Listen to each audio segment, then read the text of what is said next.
Bienvenidas a todas. En esta noche vamos a mirar el propósito número uno de el por qué estamos en la tierra. Ya vimos unas clases preciosas de para qué estamos aquí y pues vamos a ver ahora el primer propósito que es planeados para agradar a Dios. Ese es uno de nuestros propósitos y el concepto de planeado para agradar a Dios implica que cada una de nosotras, cada una, mírese, desde su nacimiento ha sido diseñada para cumplir un propósito divino, mi hermana. Aunque usted no lo crea, Dios ya le tenía pensada, planificada antes de que usted esté en el vientre de su madre. Y este propósito no es solo un objetivo para alcanzar, sino es una meta que se alinea con el amor y la voluntad de Dios. La Biblia nos enseña que agradar a Dios es un acto de adoración. Entonces, el servicio donde cada acción y pensamiento reflejan un corazón transformado por su palabra. Cuando nosotros nos confrontamos con Dios, no se quedan iguales, mis hermanas, porque cuando nosotros estamos en su presencia, de una u otra manera, nuestra manera de ser, de actuar, de hablar, todo se va conectando con Él. Y la vida cristiana está centrada en un propósito fundamental, que es este precisamente, el que vamos a ver el día de hoy y durante los siguientes 5 días más de estudios. Vamos a estar viendo el propósito de la adoración al Señor. ¿Y esto qué es? Es agradar a Dios y agradar a Dios con lo que se refleja en cada área de nuestra vida. Entonces Dios se agrada con nosotros, con nuestro estilo de vida. Ayúdame, Kartika, cerrando tu micrófono, gracias. Entonces, se refleja en nuestro estilo de vida, ¿verdad? Desde nuestros pensamientos, nuestras acciones, hasta nuestras motivaciones más íntimas. En Isaías 61:3, aquí en la pantalla está, dice, entonces los llamarán robles victoriosos, plantados por Dios, para manifestar su poder. Entonces vemos que seremos llamados árboles de justicia. ¿Quiénes? Los que estamos con Dios, los que le seguimos a Él, los que le queremos agradar a Él. Seremos llamados árboles de justicia. Y esto de árbol de justicia nos da una imagen de estabilidad y de vida. Los árboles son fuertes, ¿verdad? Son fuertes por más que los aires, los vientos, las lluvias, pues el árbol está ahí y no pasa nada con él. ¿Por qué? Porque tiene unas raíces bien impregnadas en la tierra, bien arraigados. Y además de eso son productivos. Si a nosotros nos están llamando árbol de justicia, nos están diciendo eso precisamente, que somos fuertes, que estamos bien arraigados y que somos productivos. ¿Tú eres un árbol de justicia? Te pregunto. Entonces, representando a los que sí han sido restaurados por Dios. Porque también hay árboles flacuchos que al primer vientito pues ya se murieron y ya se fueron. Pero cuando estamos bien implantados en nuestro Padre Celestial, ese árbol permanece. Ese plantío de Jehová se refiere a un pueblo que no solo ha sido sanado, sino que también refleja la gloria de Dios para tu vida. ¿Qué es esto de la gloria de Dios? Bueno, más luego ya lo vamos a ver. Pero la idea de los árboles de justicia también nos llama a reflexionar sobre nuestro papel en el mundo. Así como el pueblo de Israel fue llamado a ser un reflejo de la gloria de Dios, nosotros también estamos llamados a ser agentes de justicia. ¿Qué quiere decir esto? De estar siempre, pues, no del lado de lo injusto, sino de la derecha, ¿no es cierto? De lo justo. No estoy hablando de partidos políticos por si acaso, sino que estamos hablando de la justicia. ¿Y quién es más justo que Dios? Nadie.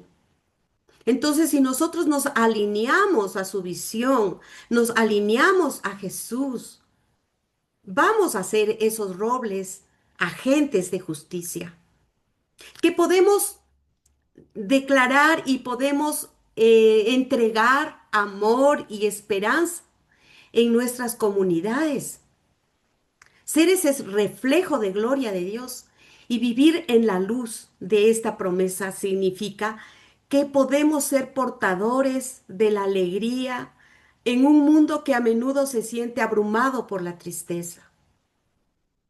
Cuando tú ves a tu alrededor personas que necesitan de un abrazo, de una sonrisa, que necesitan de la presencia de Dios, porque Dios es luz, justicia, amor. Pero tú eres el representante. Y entonces si ellos necesitan eso, dales un abrazo, dales una sonrisa. Yo te aseguro que eso va a agradar a Dios de una manera excepcional, porque a Dios le agrada que tú te parezcas más a Él. Y también, pues, ¿qué pasa cuando un árbol está frondoso y productivo? Da fruto, ¿no es cierto? Y nosotros también, ¿en qué reflejamos que estamos pegados a Dios? En que tenemos que dar fruto. El que no da fruto, pues ahí está demostrado que no está tan cercano como debe estar de la presencia del Señor. Y el apóstol Pablo comienza la carta a los colosenses reconociendo y dando gracias a Dios por las buenas obras y la fe de los hermanos de Colosa. Aquí vemos en Colosenses 1 del 9 al 12 que está en la pantalla y que dice, por eso desde el día en que lo supimos, no hemos dejado de orar por ustedes. Pedimos que Dios les haga conocer plenamente su voluntad, con toda sabiduría y comprensión espiritual, para que vivan de manera digna del Señor. ¿Cómo? Agradándole en todo. Esto debía haber puesto con rojo. Agradándole en todo. Y esto implica dar fruto en toda buena obra, crecer en el conocimiento de Dios y ser fortalecidos. Miren ustedes que aquí en este versículo Dios nos está mandando, no es nada más que nos está sugiriendo, ni tampoco nos está diciendo si pueden, si tienen tiempo, no, está diciendo que nuestra responsabilidad es crecer en el conocimiento de Dios y ser fortalecidos. Así que yo les felicito a todas y cada una de ustedes que están aquí creciendo en el conocimiento de Dios, porque todas estas charlas te dan un conocimiento un poquito más allá y te fortalecen.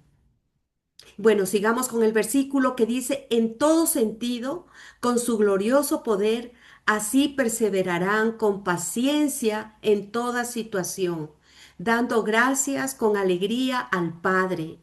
Él los ha facultado para participar de la herencia de los santos en el reino. Entonces, aquí tenemos que reconocer y dar gracias a Dios.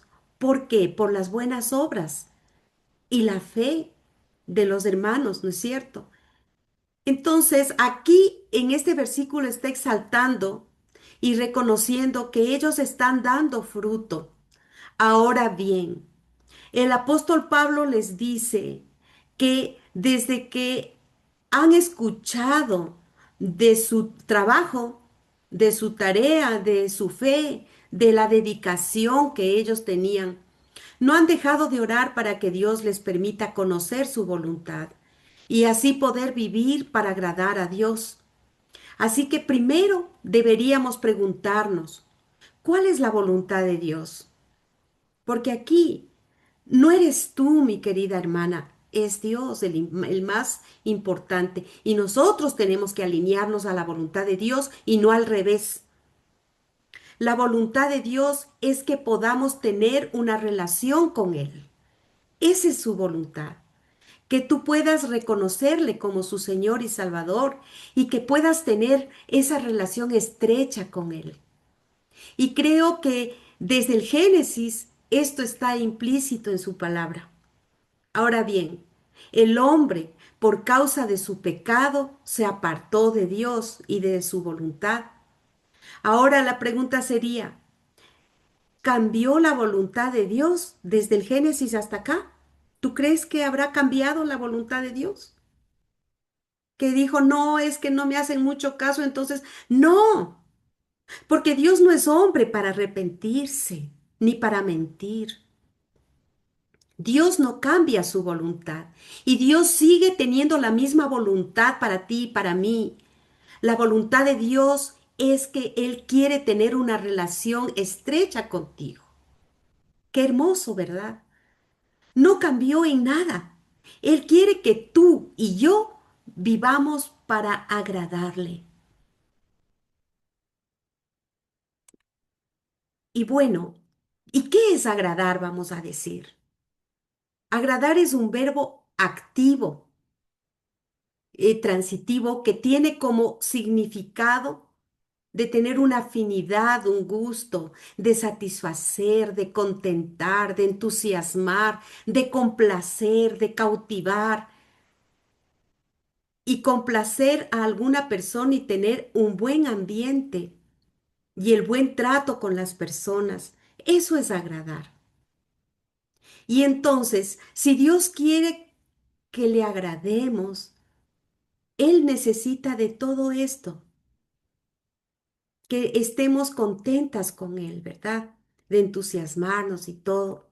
Ahora, imagina a Dios, el Padre, como un gran artista. Ahí, bueno, pues algo quise representar con esa foto que está ahí, ¿no? Pero imagina que Dios es un artista talentoso y que pasa meses diseñando la obra maestra de su vida y que cada trazo, cada color, cada detalle tiene un propósito. Así como los artistas, ¿verdad? Ellos no ponen un color en vano, porque ya están mirando al futuro qué va a pasar con ese color, si le difuminan, si le ponen más blanco, más rojo, más azul, qué sé yo. Pero cada color tiene su propósito. Y asimismo, Dios nos creó con intención.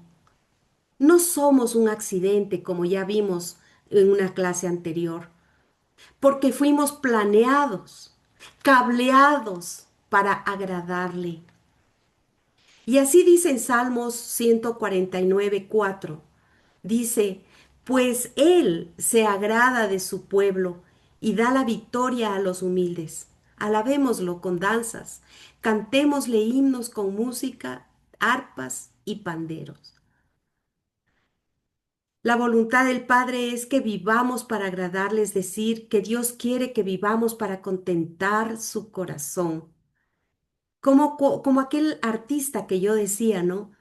Si es que traza sus pinceladas en el cuadro, cuando contempla la obra terminada, él se satisface de su obra, le gusta, le alegra el corazón. Así es Dios. Así que es nuestra responsabilidad como creación de Dios. Fuimos creados para agradarle el corazón, vivir para adorarle. Como dice en el versículo, vivir para cantarle salmos, adorarle, ¿no es cierto?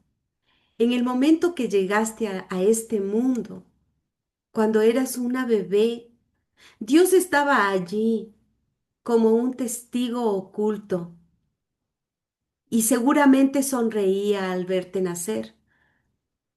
Quería que vivieras y tu llegada a este mundo lo llenó de gozo, así como el artista al ver su cuadro terminado, al verte nacer, él tuvo ese gozo, esa alegría de verte.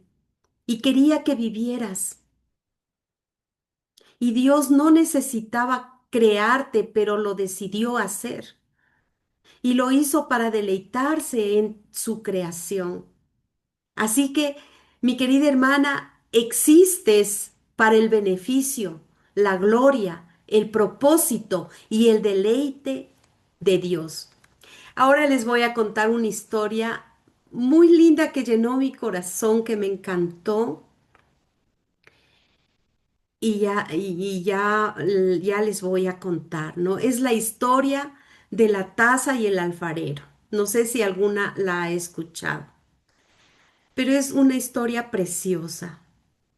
Y les voy a contar. Dicen que una pareja sabía viajar a Inglaterra a comprar en una tienda de antigüedades. A ellos les gustaba pues hacer ese tipo de compras, les gustaba mucho las antigüedades. Y pues en este viaje ellos celebraban su 25 aniversario de bodas y decidieron viajar con ese pretexto. Y a ambos pues les gustaba estos objetos. Fueron a una tienda que ellos ya conocían y había en especial unas tazas de té. Y notando una taza pero preciosa, excepcional, preguntaron, ¿pudiéramos ver esa taza, por favor? Que nunca hemos visto una taza tan hermosa. Y mientras que la señora pasaba la taza para que la vean, de repente la taza de té habló. Claro que esto no es literal, no, esta es una historia, pero la taza de té habló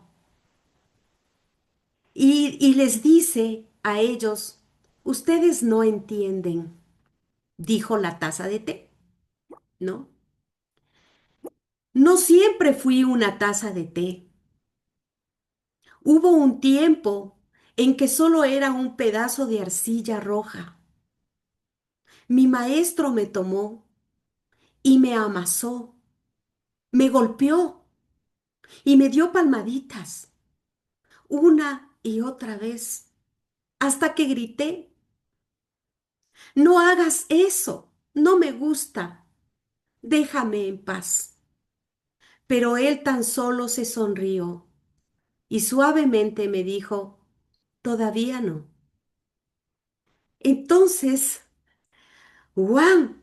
Fui colocada en una rueda giratoria y de repente comencé a dar vueltas y vueltas y vueltas.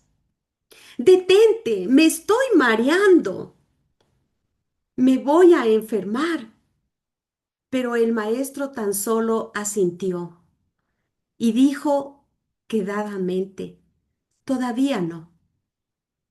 Y me siguió dando vueltas y me hizo agujeros y me dobló y volvió a doblarme a su gusto. Y entonces me puso en el horno. Nunca había sentido tanto calor. Grité y golpeé la puerta con fuerza. Ayúdenme, sáquenme de aquí. Podía verlo a través de la apertura y podía leer sus labios mientras meneaba su cabeza y decía, todavía no. Cuando pensaba que no podía soportar otro minuto, se abrió la puerta, cuidadosamente me sacó y me puso en la mesa y comencé a enfriarme. Oh, eso se sentía tan bien. Esto está mucho mejor de lo que pensé. Pero tras de enfriarme, me tomó y me pasó la brocha, pintándome por todos los lados. Los vapores de esa pintura eran horribles y pensé que me iba a ahogar. Oh, por favor, detente, detente, grité. Él solo movió su cabeza y dijo, todavía no. Entonces de repente me puso nuevamente en el horno. solo que no fue como la primera vez. Esta vez estuvo el doble de caliente y simplemente supe que me iba a sofocar. Rogué, grité, lloré. Estaba convencida de que nunca lo lograría y estaba lista para rendirme. Justo entonces se abrió la puerta y me sacó de nuevo y me puso en la mesa en donde me enfrié y esperé y esperé y esperé, preguntándome qué era lo próximo que me iba a hacer. Una hora más tarde me pasó un espejo y me dijo, mírate. Y lo hice. Y yo dije, esa no soy yo. No puedo ser yo. Es hermosa. Soy hermosa. Suavemente habló. Quiero que recuerdes. Sé que te dolió, que te dolió ser golpeada y rodada. Pero si te hubiera dejado sola, te hubiera secado. Sé que te mareaste al dar vueltas en la rueda, pero si lo hubiera detenido, te habrías derrumbado. Sé que te dolió cuando estabas caliente e incómoda en el horno, pero si no te hubieras puesto ahí, te hubieras rajado. Sé que los vapores eran malos cuando terminé de pintarte y te puse allí, pero si no lo hubiese hecho, nunca te hubieses endurecido. No hubieras tenido color alguno en tu vida. Si no te hubiera puesto por segunda vez en el horno, no hubieras sobrevivido. Y no hubieras sobrevivido mucho porque tu dureza no habría sido. No habrías estado allí. Entonces, ahora eres un producto terminado. Ahora eres lo que tenía en mi mente cuando yo comencé contigo. Hermoso, ¿verdad? Esta historia me encantó. Y la moraleja es que Dios sabe lo que está haciendo a cada una de nosotras. Él es el alfarero y nosotras somos su arcilla. Él nos moldea y nos hace, nos expone a suficientes presiones del tipo adecuado para que podamos convertirnos en la pieza de arte perfecta que cumpla su voluntad buena, agradable y perfecta, mi hermana. Así que cuando tengas esos problemas, esas dificultades que llegan a tu vida a veces, recuerda que Dios te está obrando en ti y todo eso va a ayudarte para tu bien. Tú ahora no lo ves, pero Dios ya sabe a dónde quiere llegar contigo. Él quiere ir formándote. Él quiere ir haciendo esa persona que Él quiere que tú seas. Y está, con cada cosa está dando un pincelazo en tu vida para que mejores tu carácter, para que mejores tu vida, darle color a tu vida. Así que el primer propósito en la vida debiera ser agradar a Dios con tu vida, porque Él te formó de la manera como tú eres para complacerlo. Y cuando logres entender completamente esta verdad, sentirte insignificante, que no vales, eso no es verdad. Nunca más será un problema para ti eso. O es la prueba de cuánto vales. Si eres así de importante para Dios y Él te considera lo suficientemente valiosa para que lo acompañes por la eternidad. Él te quiere dar esa vida eterna para estar contigo eternamente. Así de valiosas somos nosotras. ¿Qué significado mayor podrías tener? En Efesios 1:5 dice aquí, por amor, Dios ha puesto que mediante Jesucristo seamos sus hijos. Ese fue su propósito y voluntad. Entonces, mi querida hermana, eres hija de Dios y ninguna otra cosa o ser en que Él haya creado le produce más deleite que tu presencia, mi hermana. Eres como esa tacita que tuvo que pasar por mucho, pero es hermosa. Tú eres preciosa a los ojos de Dios y por eso mismo tenemos que adorarlo. Y uno de los dones más grandes que Dios nos dio es esa capacidad de disfrutar del placer.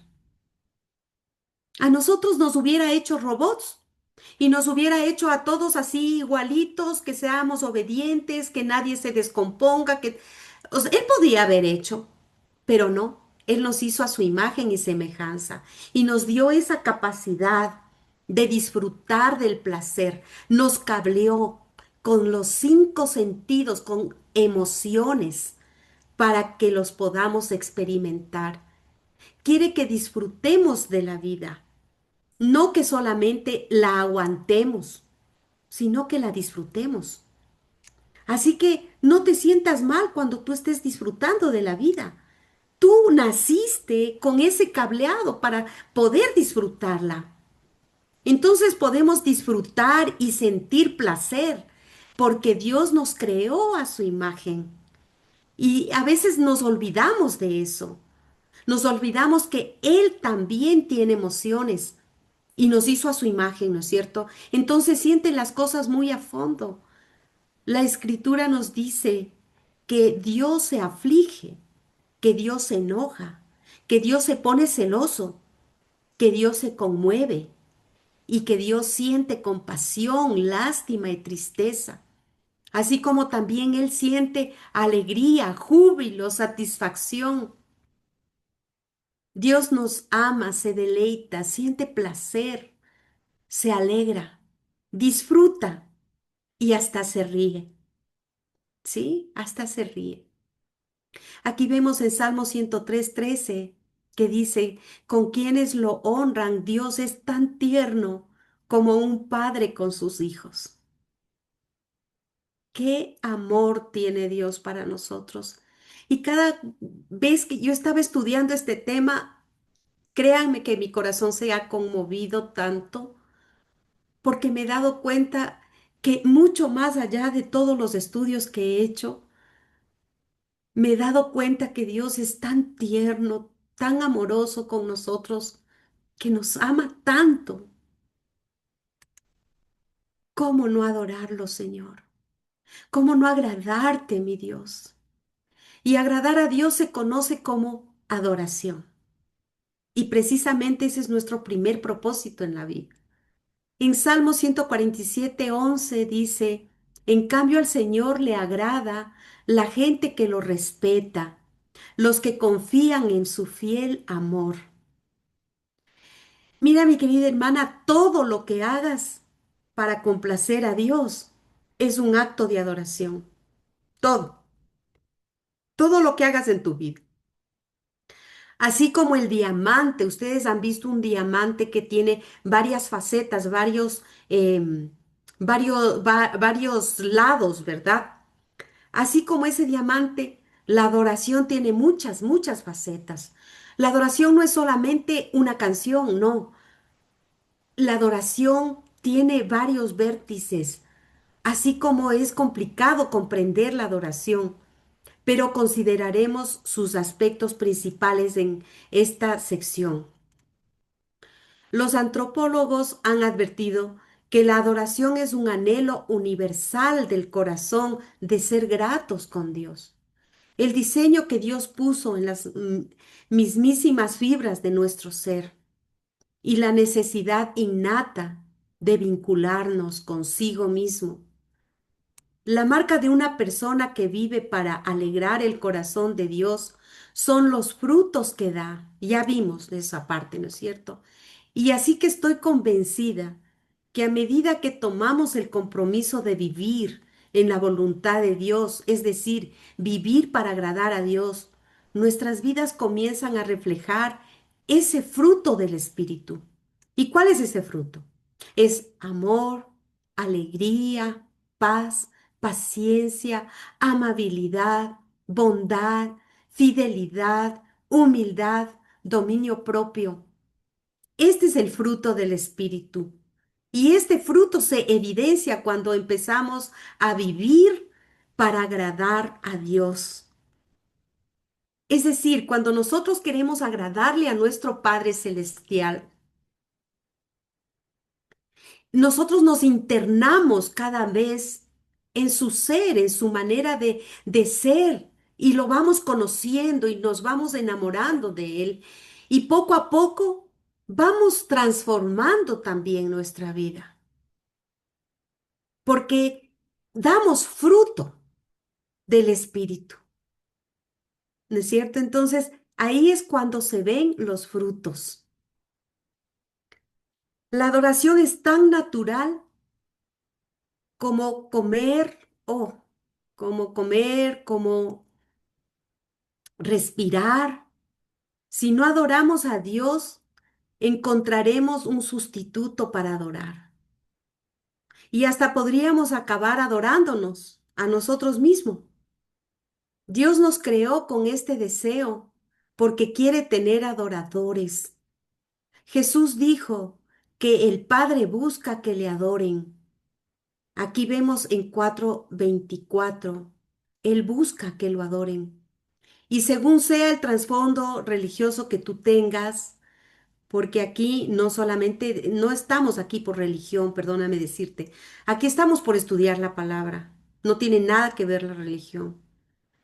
Y cualquiera que sea tu trasfondo religioso que hayas tenido, posiblemente sea necesario aclarar lo que se entiende por adoración. Quizás tengas por entendido que la adoración se compone de la ceremonia en la iglesia, con cantos, con oración, con un sermón. O puedes pensar en ceremonias, velas, la Santa Cena, o en sanidades, milagros, experiencias de sanidad y cosas así. Pero la adoración puede incluir estos elementos, pero es muchísimo más que eso. O sea, sí, puede ser eso la adoración, pero es una parte de la adoración. Pero la adoración es un estilo de vida realmente. Aquí vemos en Juan 4:23 que dice, Dios es espíritu, y los que le adoran, para que lo adoren como se debe, tienen que ser guiados por el espíritu.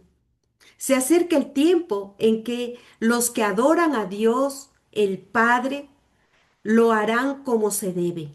¿Guiados por quién? Por el Espíritu, porque así es como el Padre quiere ser adorado. Y ese tiempo ya ha llegado, en el que nosotros debemos adorar en espíritu y en verdad. Así que si ustedes pensaban que la adoración es una canción, pues estaban un poquito equivocadas.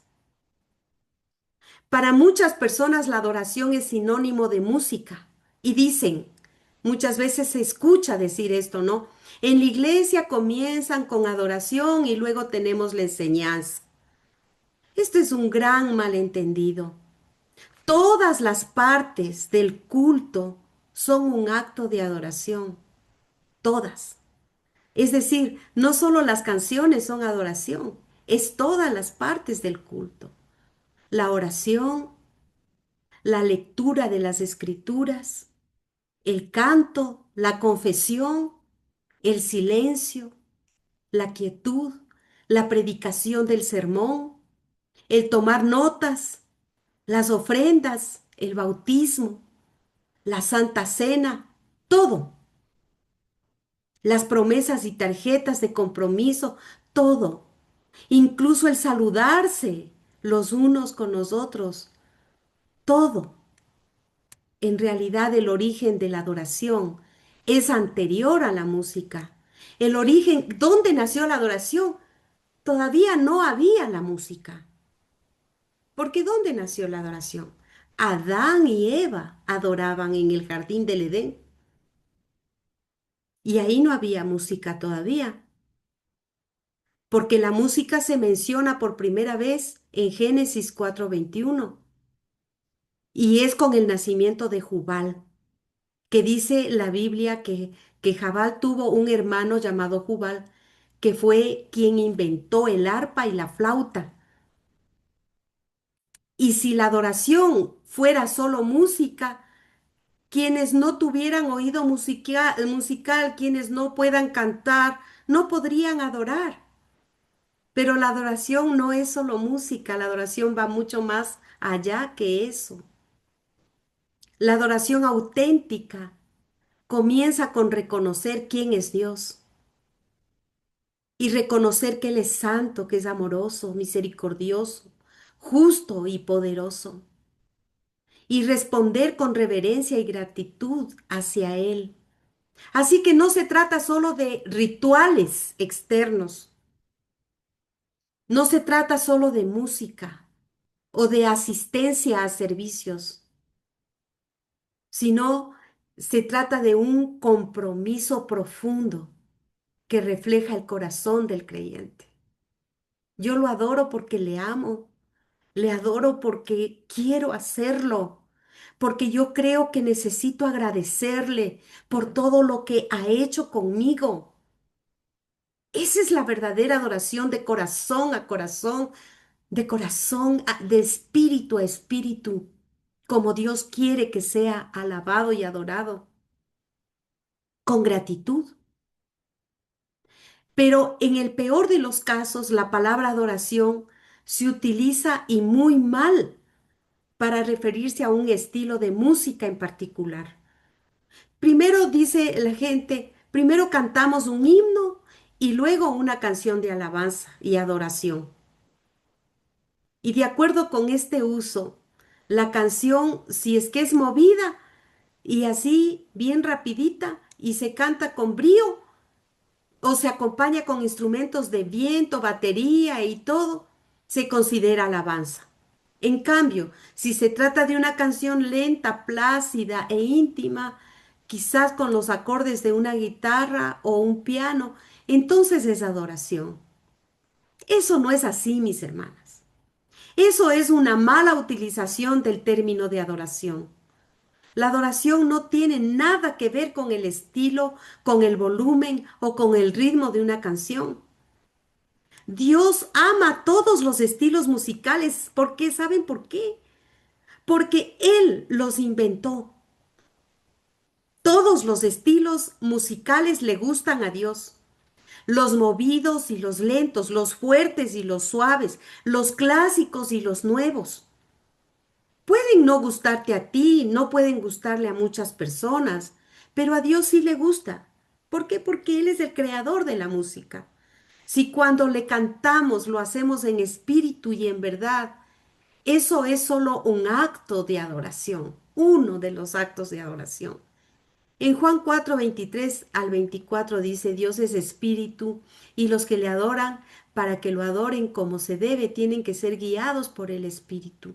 Se acerca el tiempo en que los que lo adoran a Dios, el Padre, lo harán como se debe, guiados por el espíritu, porque así es como el Padre quiere ser adorado, en espíritu y en verdad, ¿verdad? Así es como el Padre quiere que sean adorados. Entonces, los cristianos saben decir no ponerse de acuerdo acerca del estilo de música a usarse en la adoración y defienden con pasión su estilo, un estilo preferido, como el más bíblico o el más digno para Dios. Y aquí yo les voy a contar algo personal. Yo he sido líder de alabanza mucho tiempo, muchos años, la verdad.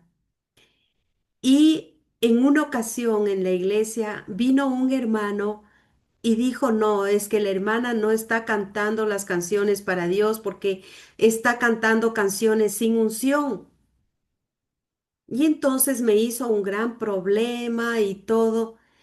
Se fue a quejar con el pastor que las canciones que yo cantaba eran sin unción. Y bueno, son cosas que pasan, ¿verdad? En el ministerio.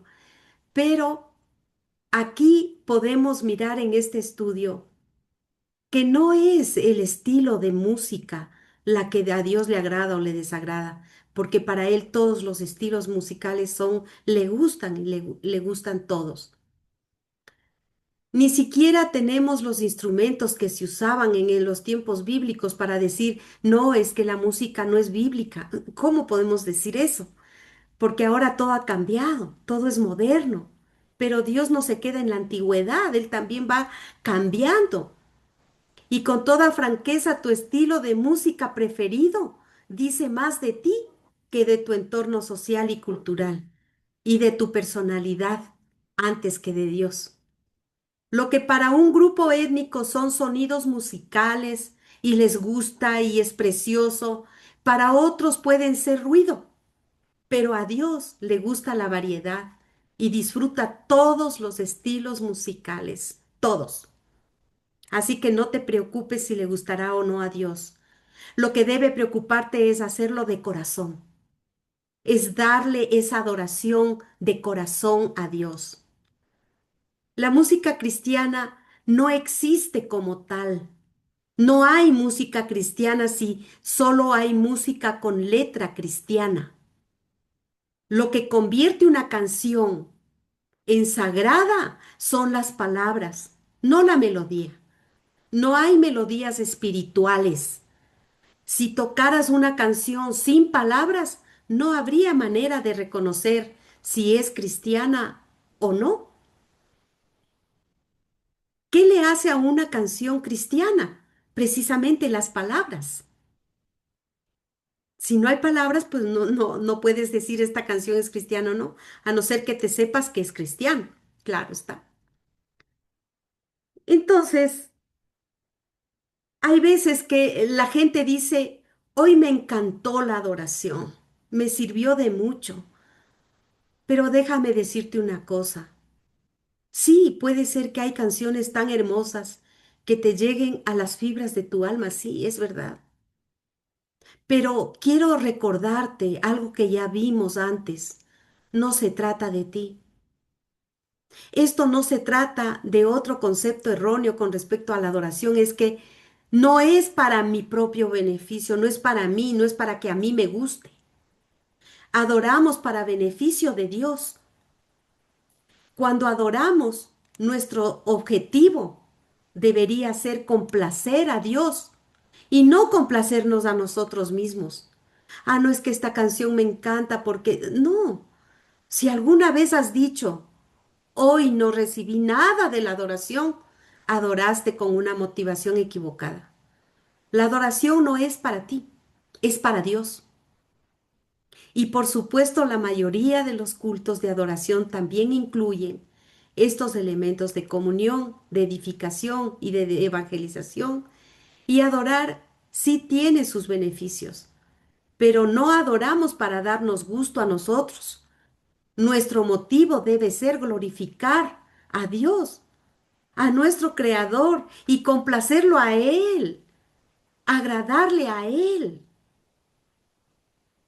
No es para mi beneficio, no es para que me agrade a mí. En Isaías 29:13 leemos, este pueblo dice que me ama, pero no me obedece. Me rinde culto, pero no es sincero, ni lo hace de corazón. Qué cosa tan terrible, ¿no? ¿Qué cosa sería?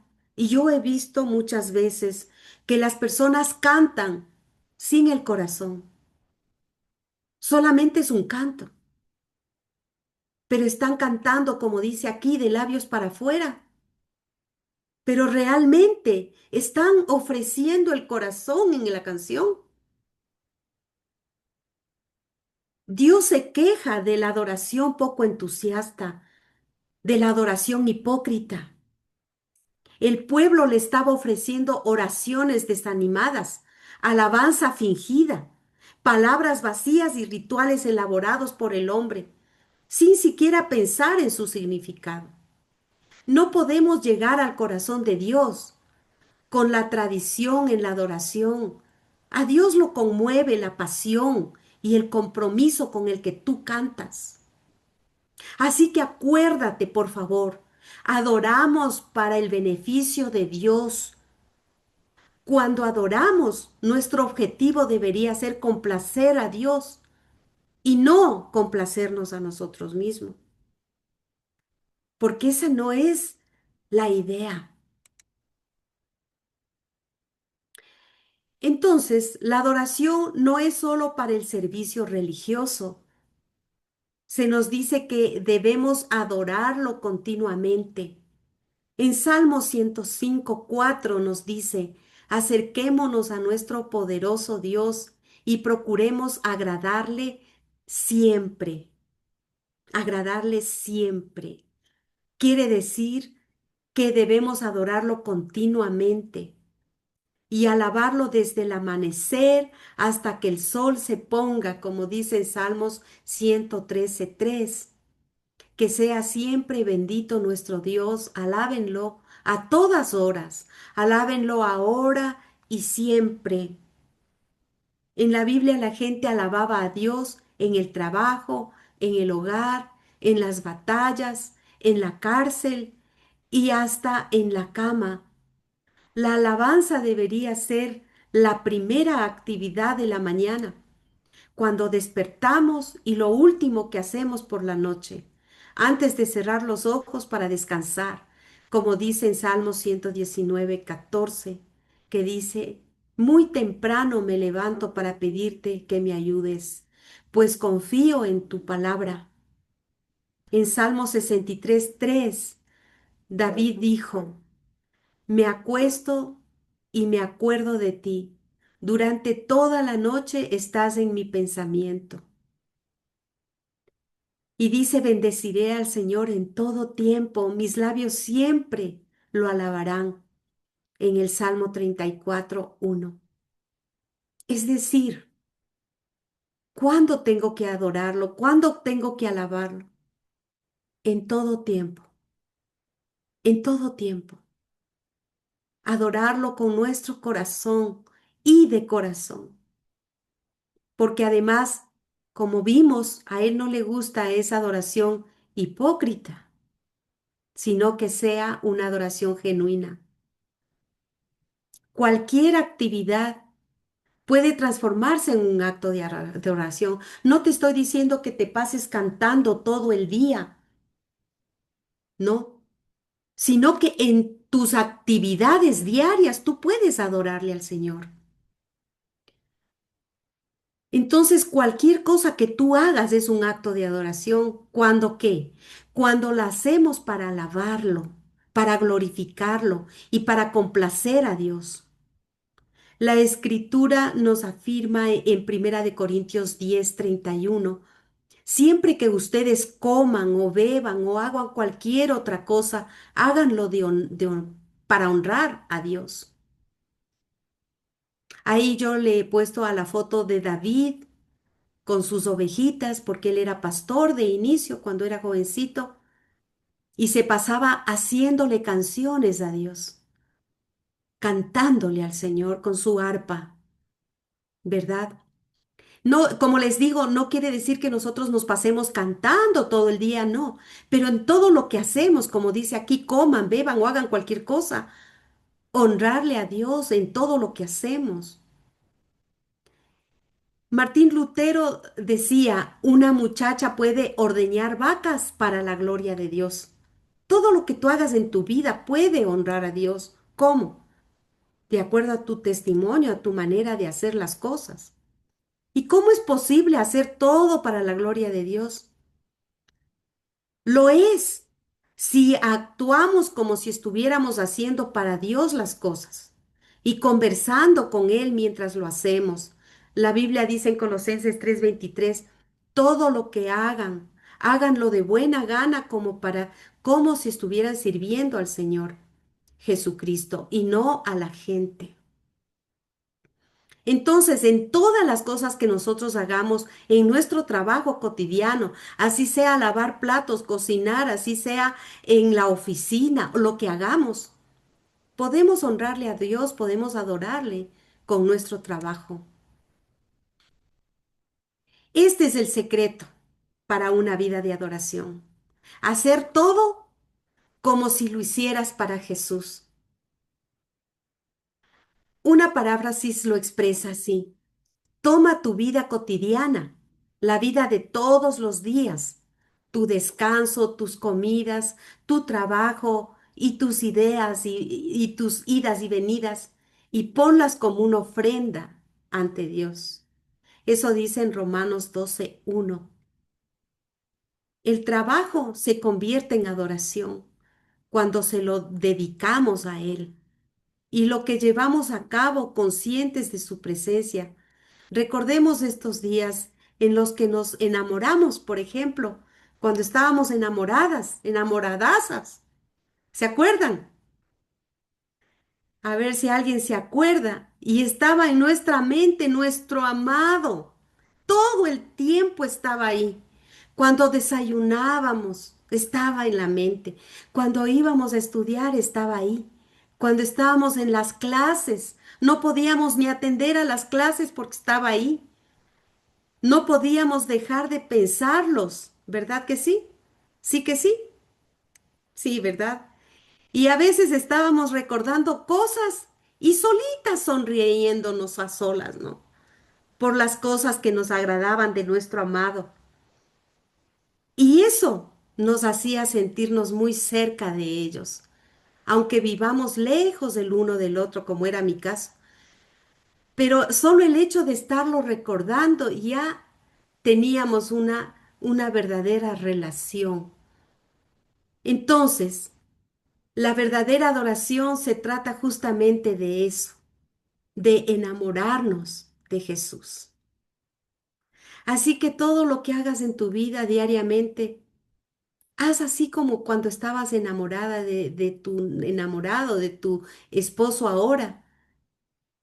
Todo el pensamiento para Dios, para Jesús. Entonces, mis queridas hermanas, espero que les haya gustado el tema. A mí me encantó y vamos a orar en este momento para terminar este tiempo. Amado Dios, te adoramos y te bendecimos y te damos gracias, mi amado Padre, porque tú eres bueno y eres digno de todo honor y de toda gloria. Hemos entendido que toda nuestra vida puede servir para adorarte y alabarte con todos nuestros actos, con nuestro testimonio de vida, hacer las cosas para ti, para que a ti te sean agradables, que sea nuestra vida como aquel perfume que a ti te agrade. Te pedimos, mi amado Padre, que nos dejes comprender todo lo que es la adoración para ti. Y gracias por hacernos como esa tacita que a veces no hemos entendido por qué han venido las pruebas, pero tú has estado siempre ahí y sabías a dónde íbamos a llegar. Gracias, mi Dios. Te pedimos te quedes con nosotros el resto del tiempo que hemos separado para estar contigo. En el nombre de Jesús, amén. Bueno, mis queridas hermanas, entonces, ahora sí quiero escucharlas.